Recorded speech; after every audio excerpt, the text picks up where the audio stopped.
Tem sim, Mariana. A gente tem aí essa sessão extraordinária prevista para análise de acordos internacionais que são firmados pelo país e que depois precisam, pelo Brasil, né? Que depois precisam ser ratificados aqui pela Câmara. Mas a gente vai falar dessa sessão de ontem, uma sessão importante, né? Que na verdade não era para uma análise sobre o afastamento do deputado em si, não era sobre o fim, sobre o término do mandato dele, e sim sobre a continuidade ou não dele no exercício do mandato de deputado enquanto duram as investigações. Foi essa que foi a decisão que foi tomada ontem pelo plenário, nessa votação que a gente viu aí na matéria, e a gente viu também que o relator, o deputado Marcelo Ramos, recomendou a abertura de processo sobre o mérito da questão, então, que deve ser analisado pelo Conselho de Ética aqui da Câmara. A gente começa conversando sobre esse assunto com o deputado Zé Neto, que é do PT da Bahia, está com a gente na manhã de hoje. Deputado, bom dia. Como é que foi essa sessão ontem e o que deve acontecer sobre esse caso a partir de agora? Olha, que fique bem claro, não há nenhuma proteção ao que está se fazendo de errado nessa casa. Se alguém está fazendo errado, vai pagar seu preço. O que nós estamos defendendo aqui, e é uma situação clara, é que nesse instante a Casa Legislativa decidiu que não houvesse contradição na própria decisão do Supremo, que na ocasião, quando nós tivemos aqui a situação do Renan, foi em outro viés. Ou seja, o Marcelo ontem colocou claramente, e a Casa concorda como um todo, que abra-se imediatamente, uma investigação do Conselho de Ética rigorosa. Os fatos são contundentes. Eu vejo muito difícil ele seguir adiante com o mandato em função das coisas que foram colocadas. Agora, são evidências que precisam ser comprovadas. Uma decisão monocrática, como a própria lei diz, como a própria Constituição diz, como o próprio Supremo também já disse em outros momentos, não pode ser a situação que vai atropelar todo um regimento e todo um fundamento que existe na Câmara Legislativa. Então, se tomou a decisão de abrir aqui o mais rápido possível todo o processo investigativo no Conselho de Ética, fortalecer isso e, evidentemente, fazer com que o Supremo também caminhe o mais rápido possível com as investigações e os procedimentos legais que eles estão tomando para que o mérito seja julgado. Quem também está aqui com a gente é o deputado Sanderson, do PSL do Rio Grande do Sul. Deputado, então o foro para análise do que realmente aconteceu, dos fatos em si, sobre o deputado Wilson Santiago, eles vão ser analisados no Conselho de Ética, é isso? A decisão do plenário da Câmara, e é uma decisão que tem que ser acatada, respeitada, na minha concepção foi uma decisão equivocada, porque não se tratava, obviamente, da cassação do mandato de um parlamentar, apenas a suspensão, o afastamento justamente para que o próprio parlamentar pudesse ter liberdade para promover a sua defesa, ter espaço que ele não terá agora, porque ele tem que se dedicar ao mandato. Isso é uma obrigação de todo agente público, ele tem que estar aqui na Câmara, obrigatoriamente, ele não tem espaço para fazer qualquer tipo de manejo que não seja aqui na Câmara dos Deputados, que aqui é que ele deve estar. Então, na minha visão, até em termos da defesa dele, ele deveria sim se afastar, se dedicar, seja à sua defesa, para provar sua inocência, ou até mesmo para colaborar com a Justiça. Então, obviamente que nós votamos contrários, né? E, deputado Zé Neto, é importante nós verificarmos que foi uma decisão apertada. De 513 deputados, 60 votos foi a diferença, né? Então, há dúvida até mesmo entre vários deputados se esse afastamento não poderia até ajudar o parlamentar na confecção da sua defesa, ou daquilo que outros imaginavam, que esse afastamento era algo que viria para alijar o próprio parlamento e de forma indireta também alijar o investigado, no caso o deputado federal lá da Paraíba. Mas nós seguimos confiantes de que o Conselho de Ética da Câmara, o próprio relator Marcelo Ramos ontem fez a recomendação já de que o Conselho de Ética vai se dedicar a, de forma mais célere possível, fazer a apuração dessa situação. É bom notar palavras do Ministério Público. Eu só estou aqui colocando o que o Ministério Público colocou quando fez o pedido de afastamento junto ao Supremo desse parlamentar, dizendo que esse parlamentar estava se dedicando, estava com uma agenda criminosa, né? Então isso aí é ruim para o parlamento, é ruim para o Brasil, quando nós temos, ruim e triste ao mesmo tempo, quando nós temos um parlamentar envolvido em um escândalo de corrupção. Portanto, confiamos, obviamente, na Câmara dos Deputados, no Parlamento Brasileiro. A decisão de ontem tem que ser respeitada, porque toda a decisão no plenário da Câmara é uma decisão soberana, tanto quanto as decisões judiciais precisam ser obedecidas, e a decisão no plenário deve sim ser obedecida. Mas, repisando, deputado Zé Neto, na minha concepção, até como um operador do direito, eu sou policial federal há 25 anos, eu acho que foi uma decisão, inclusive, equivocada no que diz respeito à estratégia de defesa do próprio deputado. Foi uma decisão, foi uma sessão delicada, né, enfrentando um tema delicado, já nessa primeira semana de trabalhos, que teve também já uma aprovação importante do projeto de lei que foi enviado sobre a questão do coronavírus. Foi uma primeira semana de trabalho proveitosa, deputado Zé Neto? Olha, foi, até para completar o que o Sanderson colocou, nós aqui na casa agora temos a obrigação, essa casa tem a obrigação de fazer com que o Conselho de Ética seja célere, transparente, investigue todas as evidências que são, como eu já disse agora há pouco, muito fortes e responda à sociedade. Nós já iniciamos um ano com muitas situações postas como desafios. Esse ano nós vamos ter, sem nenhuma dúvida, um debate muito consistente com relação à reforma tributária que tem que ser feita. Vamos ter a discussão sobre a reforma administrativa, também tem que ser feita. Agora, é preciso que a gente tenha pé no chão e comece também a analisar que Brasil nós queremos, porque encerramos o ano de 2019 com um Brasil com um Estado menor, com alguns equívocos, inclusive a fala ontem do presidente com relação aos estados e zerar ICMS de estados desafiando governadores, sem nenhuma conversa anterior, sem nenhum debate, sem nenhum diálogo, e impõe a gente uma responsabilidade grande, porque no começo todo mundo falava aqui, ó, o povo do governo, vamos embora fazer mais Brasil e menos Brasília. Mas tanto para a reforma tributária como as últimas falas do presidente têm apontado por mais Brasília e menos Brasil.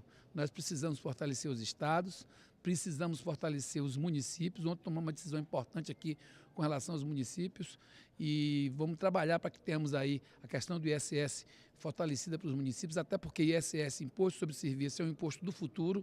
A tendência é que cresça no mundo, e aqui não vai ser diferente, os valores dos impostos sobre serviços. E a gente não pode enfraquecer os municípios, principalmente nesse debate tributário, e também com relação aos estados, não quebrar as autonomias dos estados. Então, temos muitas tarefas importantes, é um ano de eleição, é necessário que tenhamos essa responsabilidade de equilibrar as coisas, e eu tenho certeza que aqui, se depender da oposição, as coisas vão andar. Nós estamos pensando mais no Brasil, é preciso deixar um pouco de lado discussões mais ideológicas sobre determinados temas, defender o Estado brasileiro, defender a soberania, defender o Estado de Direito e defender a democracia como um todo. Reforma tributária, Pacto Federativo devem ser, de fato, temas importantes esse ano, deputado Sanderson? São temas importantíssimos, o deputado Zé Neto pontuou de forma correta. Nós precisamos sim, e vamos fazer, no primeiro semestre ainda, a discussão, a deliberação e imagino que, inclusive, a aprovação da reforma tributária. Há aqui no Congresso, tanto na Câmara como no Senado, algumas propostas já em tramitação, duas propostas mais bem encaminhadas, que uma tramita no Senado e outra aqui na Câmara. A tendência é fazer uma unificação. O Ministério da Economia, o Governo Federal também deve apresentar sugestões, mas no todo, sobre a reforma tributária, é importante que haja, sim, uma readequação, uma reengenharia do bolo tributário e arrecadatório do Brasil. Não pode a União, e isso aí o próprio presidente Bolsonaro tem falado, né? Ele várias vezes já disse, não, vamos fazer a chamada autoamputação de poderes da União, ele sendo presidente da República. Retirar esse portento arrecadatório da União e passar, na minha visão, para os municípios, não é nem para os estados, porque é lá nos municípios que os serviços públicos são prestados. Saúde, segurança também agora, educação, serviços sociais e assistenciais, todos são prestados pelos municípios. Por isso, sim, muito mais do que enfrentar questões de sonegação, de isenção, de imunidades tributárias, é fazer essa reengenharia, modernizando o Estado brasileiro, porque em vários países do mundo, Europa e próprios Estados Unidos, os municípios é que possuem a maior fatia do bolo tributário. E aqui no Brasil é o contrário. Os municípios procuram literalmente de pires na mão, a União e às vezes até mesmo o Estado, mas sobretudo a União, para prestarem serviços. A reforma tributária ela é muito fácil de fazer na minha visão, não é difícil, é uma reforma muito técnica e que com alguns ajustes, né? Ajustes relacionados, por exemplo, à unificação de todos os tributos indiretos. Tributos indiretos, aqueles que não recaem sobre um bem específico. Então, o deputado Zé Neto falava ICMS, PIS, COFINS, ISSQN, algumas contribuições previdenciárias, por exemplo, tributárias também.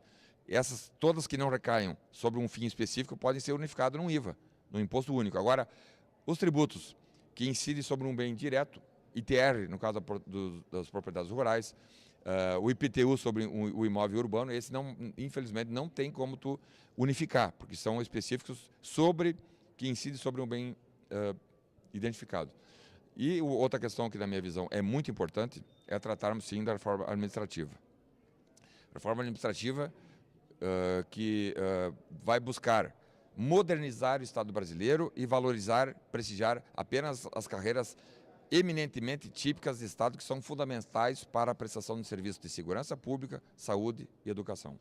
Um outro tema que deve ser pautado agora também com alguma celeridade, o presidente Rodrigo Maia já disse que pretende ver aprovado até o final de março, é a questão da prisão em segunda instância. Essa comissão especial que está analisando essa PEC já está em funcionamento. Ontem teve uma audiência pública importante com o ex-presidente do Supremo Tribunal Federal. A gente vai conferir como é que foi. Responsável pela mudança no entendimento do Supremo, que permitiu, em 2011, a prisão após a condenação em segunda instância, o ex-presidente do STF, Antônio César Peluso, foi o primeiro convidado da comissão especial que analisa a proposta que pretende restaurar esse entendimento, revisto ano passado pela Corte. Peluso voltou a defender a medida como forma de tornar o judiciário mais ágil e combater a impunidade, mas esclareceu que a mudança só valerá para condenações futuras. Os recursos extraordinários e os recursos especiais que estão até a entrada de eventual emenda constitucional em vigor serão julgados no termo da legislação anterior, não nos termos da emenda. Isto é para não criar nenhuma surpresa para ninguém. Peluso elogiou a proposta por não restringir o cumprimento de penas só nas condenações da esfera criminal, como muitos defendem. Ou tratamos a questão do trânsito em julgado, que é uma questão genérica, de um modo genérico, ou se tivermos algum propósito político ou alguma ideia de política pública para apenas antecipar o trânsito em julgado das decisões criminais, nós estamos reduzindo o alcance da garantia constitucional da presunção da inocência. Isso não seria admissível nem por emenda constitucional. Nem por emenda constitucional. Por quê? Porque fica evidente o caráter casuístico da proposta. Governistas e oposicionistas fizeram leituras diferentes. A Câmara dos Deputados acerta quando apresenta, através do deputado Alex Manente, uma proposta que rompe a iniquidade do sistema judiciário brasileiro. Nós estamos propondo a ruptura com a morosidade. Estamos propondo a ruptura com recursos protelatórios. E estamos propondo, ao mesmo tempo, em 2020, ministro, a superação do debate fulanizado em matéria penal. É um risco se o parlamento brasileiro legislar para atingir fulano, beltrano ou cicrano. A lei ela é igual perante a todos, só que aquele cidadão criminoso que tem dinheiro, ele não vai para a cadeia no Brasil. Por isso, nós esperamos que esta casa possa apreciar esta PEC, pondo fim à prisão em terceira instância, porque ela é apenas embromatória, enrolatória, apenas para ganhar tempo. Mesmo aplaudindo a proposta, César Peluso sugeriu mudanças no texto. A sugestão de transformar os recursos especiais e os recursos extraordinários em ações rescisórias cria mais problemas do que soluções. Eles apenas perderão o efeito de impedir o trânsito em julgado, mas ganharão os dois efeitos, o efeito rescindente e o efeito rescisório, que é de alterar as decisões nos casos de provimento de um desses recursos, com a função de desconstituir por nulidade a decisão recorrida ou para reformar essa decisão pela função rescisória propriamente dita.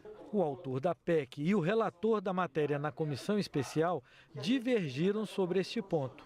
Nós entendemos que o processo precisa ser encerrado na segunda instância e qualquer divergência que exista por erro de rito processual se dê através de uma nova ação, uma ação revisional, entendendo a importância jurídica que tem o ministro César Peluso, mas eu reafirmo que eu entendo que o mais seguro é o trânsito em julgado ser o fim do processo e qualquer discussão futura seja através de uma nova ação. O problema é conceitual.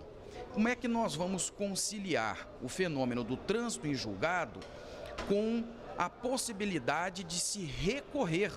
Porque o recurso pressupõe uma decisão que possa ser modificada e o trânsito em julgado pressupõe uma decisão já imutável e, portanto, com os recursos exauridos. Esse problema conceitual é possível ser resolvido. Entendo que ainda o conteúdo da PEC do deputado Alex Manente pode ser aproveitado, uma vez que as ações rescisórias para o STJ e para o STF não comportam produção de prova. Portanto, elas serão mais expeditas e têm uma sintonia conceitual maior com o fenômeno da coisa julgada, derivada do trânsito em julgado. Essa decisão de mudar a Constituição para o trânsito em julgado ser considerado na segunda instância é uma das prioridades aí do início desse ano legislativo. Semana que vem esse debate deve esquentar mais um pouco, porque quem deve vir na comissão especial para discutir esse assunto é o ministro da Justiça, Sérgio Moro, deve estar aqui na Câmara discutindo esse tema. Vamos conversar com os deputados. Deputado Zé Neto, sua expectativa da análise dessa proposta, o presidente Rodrigo Maia fala em conseguir terminar a análise dessa PEC até o final de março. Olha, antes de tudo eu sou advogado, estou político e como operador de direito eu posso dizer o seguinte: é preciso fortalecer mais o direito penal, o processo penal. Esse debate na casa o rumo desse debate na casa está corretíssimo. Nós precisamos aprofundar todas essas linhas e diâmetros dessas decisões que estão sendo tomadas aqui. Inclusive ontem o Peluso disse uma coisa importante, o ex-presidente do Supremo, que é o seguinte: para todas as categorias, não é só para a classe política, porque tem alguns que ficam de frase feita, achando que vão fazer justiça com frase feita, que vão fazer um Brasil ser construído, fortalecido, com seu Estado de Direito pleno, com frase feita. A frase feita não funciona, nem ódio e nem sentimento ideológico na hora que vai agir com a justiça. Então o debate é o seguinte: vai valer para a classe política, vai valer para o setor empresarial, porque vai pegar a parte tributária também, vai pegar a parte penal e vai pegar a parte aí dos crimes do colarinho branco. Acho que tem que pegar tudo, tem que reduzir o número de recursos, mas tem que se olhar com muita serenidade, porque não se está falando em fim da prisão antes do trânsito julgado, está se falando em fortalecimento do processo penal. Terão os casos conceituais, os casos que pode caber a prisão no primeiro momento até, da prisão preventiva, da prisão em flagrante, por aí vai. Então é bom lembrar que não está se mudando a lei, está se voltando ao que se tinha de discussão e de direito constitucional lá em 2016 e aprimorando agora para se buscar uma redução de recursos, um processo mais célere, um fortalecimento do direito penal, agora ampliando, como você agora colocou, que é muito importante dizer isso, para todos os setores da sociedade. Para não ficar aqui a gente discutindo um tema e algumas pessoas achando que vai ficar só na classe política, no colarinho branco. Não, eu acho que tem que ser para todo mundo. Tem que pegar todo mundo na sociedade, que vai para todos os campos do direito penal, para todos os campos do direito administrativo, do direito tributário. E aí a gente vai ter realmente uma justiça plena e com recursos mais céleres, com situações mais pontuais, determinadas, sem que haja aí nem contaminação ideológica e nem contaminação de frase feita. Deputado Sanderson, o senhor concorda com esse entendimento e acha que dá para concluir essa votação até março? Tempo para isso nós temos. Importante assinalar que prestação de justiça ela só se efetiva se ela for temporânea. A prestação de justiça fora de tempo, e nós temos casos no Brasil, casos históricos, e não só no direito criminal, direito tributário, direito previdenciário, de ações que se arrastam por 40 anos. Isso aí, há 40 anos atrás, a dinâmica social era uma, 40 anos depois a dinâmica social é outra. Os interesses das partes sequer serão atendidos. Ninguém quer fazer um processo criminal ou mesmo tributário ou previdenciário em 6 meses, 1 ano. Agora, em tempo razoável, ao ponto da justiça ser prestada em tempo contemporâneo. Nós tivemos aí inúmeros casos relacionados à corrupção que chamaram a atenção, né? Tivemos aí Mensalão, a própria Operação Lava Jato, outras operações envolvendo agentes políticos. Mas não são apenas os agentes políticos que cometem crimes de corrupção no Brasil. Há também aí empresários envolvidos. Nós trabalhamos e operamos na CPI do BNDES e vimos ali uma dúzia de empresários sem escrúpulos que, cooptando agentes políticos, cooptando servidores públicos, fizeram verdadeiras fortunas às custas do povo brasileiro. Então, sim, celeridade processual, seja ela criminal, trabalhista, tributária, previdenciária, administrativa, há que ser cumprida. Qualquer tipo de justiça cometida fora de tempo, ela não está fazendo justiça, o contrato está fazendo injustiça. E eu acho que temos todas as condições, sim, ainda no primeiro semestre, de votarmos. Essa PEC é uma PEC que vai chegar, na minha visão, já muito bem arredondada para o plenário da Câmara, e com isso nós acabaremos com aqueles velhos ditados de que nunca ninguém era preso no Brasil, ou que tributo vencido era tributo perdido, porque impossível do Estado fazer a sua arrecadação de forma efetiva, porque um processo tributário chega a durar, como eu disse, 30 anos, para que se efetive o pagamento. Então, nós estamos sim otimistas. Essa questão da segunda instância, ela afeta a todos e deve afetar a todos, seja de colarinho branco ou sem colarinho. Homicidas, traficantes, pedófilos, corruptos, todos precisam estar sob a égide da lei e sob o alcance da lei. Porque com tantos recursos, as pessoas hoje acabam ficando fora do alcance da lei. E acho que esse é o sentido, fazer com que ninguém esteja acima da lei. Deputado Sanderson, deputado Zé Neto, obrigado pela participação de vocês aqui com a gente. A gente volta então ao estúdio com a Mariana.